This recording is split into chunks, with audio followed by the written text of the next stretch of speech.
Yo everyone, gua ada Wahid. Welcome to Naskah Putih. Gua bakal nyuarain Naskah Putih ini untuk beberapa menit ke depan. So, please jangan kemana-mana. Dengerin ini sampai kelar, mantapin volumenya, beri senyum paling istimewa. So, voila. Tentang dia. Akhir-akhir ini saya mulai memahami lebih dalam tentang dia. Segalanya tentang dia. Karena hampir setiap hari saya mendengar keluh kesah hingga celotehan riang gembira tak kira. Ini semua tentang dia. Seseorang yang saya belajar untuk mengaguminya dari lama. Dulu ketika saya tahu bahwa dia tumbuh kembang di tangan satu wanita, pun arti ayah dia kebingungan itu apa, bukan siapa. Menjadi anak satu-satunya, tidak terlihat di mata saya dia anak yang kesepian. Entahlah, begitu kata orang kebanyakan.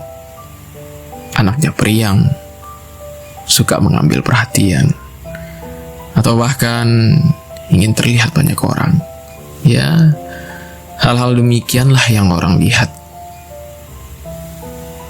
Tapi siapa sangka kalau dia menjadi manusia yang sudah dari lahir sendiri, tumbuh kembang sendiri, terbiasa menyendiri dan berteman tembok rumah kecil itu.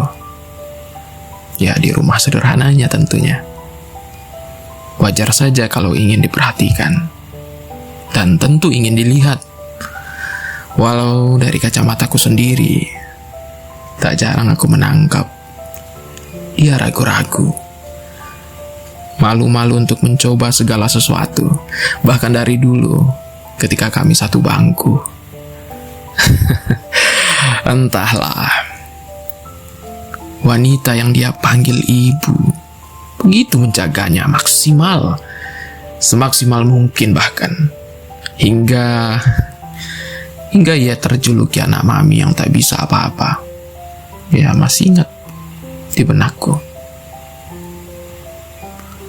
Sebenarnya adalah hal menyedihkan melihat dia berusaha terlihat.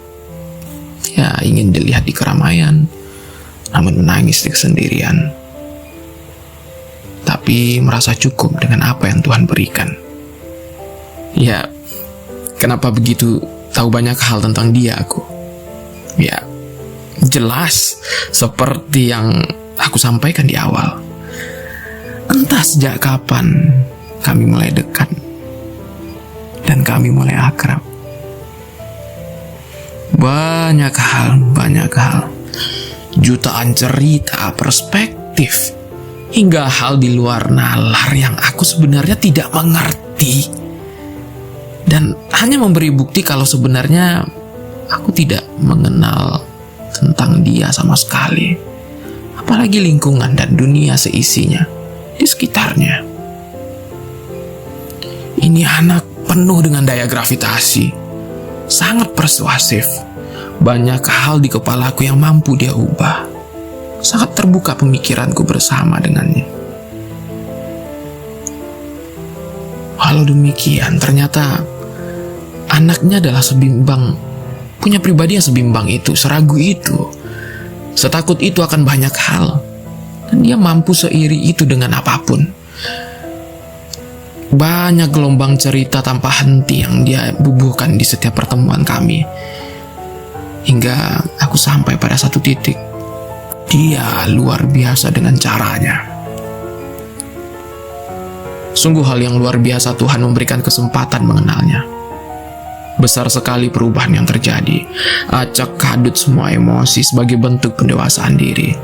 Ini anak bermental baja.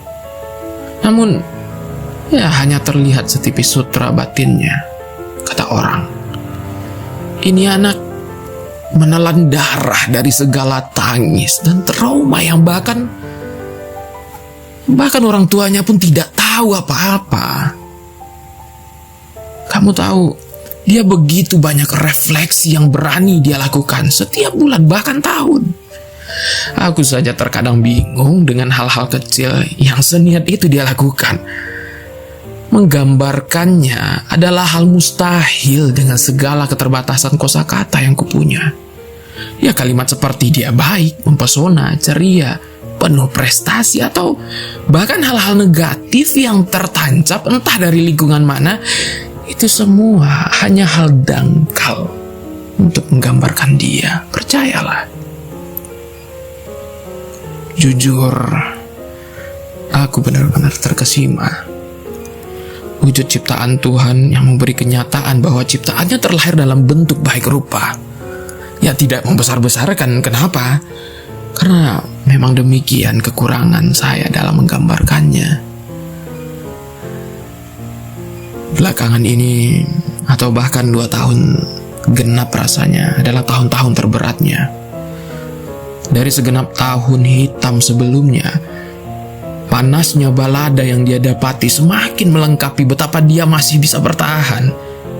Dia selalu berkata, belum melakukan apa-apa, selalu terlambat ini, itu, dan sebagainya. Namun nyatanya, aku hanyalah saksi bisu melihat sungguh betapa terang dirinya. Dari jutaan air mata yang tidak pernah banyak orang saksikan, dari jutaan sakit yang ia tahan setiap malam dan lari dari kenyataan seperti orang gila, aku adalah pundak terakhir yang selalu ia jumpai dan menemani menuju tempat peribadatan Tuhan. Ya, aku selalu menemaninya dalam peribadatan Tuhan. Sungguh aku katakan, kau benar-benar kuat dan pantas untuk menjadi hamba yang berkualitas. Jangan pernah menyerah ya. Kamu amat kuat dari apa yang kamu tahu. Terimalah kenyataan apapun bentuk kenyataan yang ada pada dirimu, ataupun kejadian yang menerpamu, dan sikapilah dengan sikap yang paling baik seperti biasa kau menyikapinya. Karena kau tahu bagaimana caranya. Kau amat berarti bagiku. Dan hari ini adalah hari ulang tahunmu, maka izinkanlah aku untuk turut merayakannya. Selamat berulang tahun. Kau istimewa dengan caramu, kau berharga dengan caramu, maka biarkan hatimu tetap bercahaya bersama Tuhan, sekalipun gelap berdatangan tanpa kau undang. Selamat ulang tahun ya. Insya Allah saya bangga mengenal dan membersamaimu hingga akhir hayat. Sekali lagi, selamat ya. Saya benar-benar mencintaimu, diriku sendiri.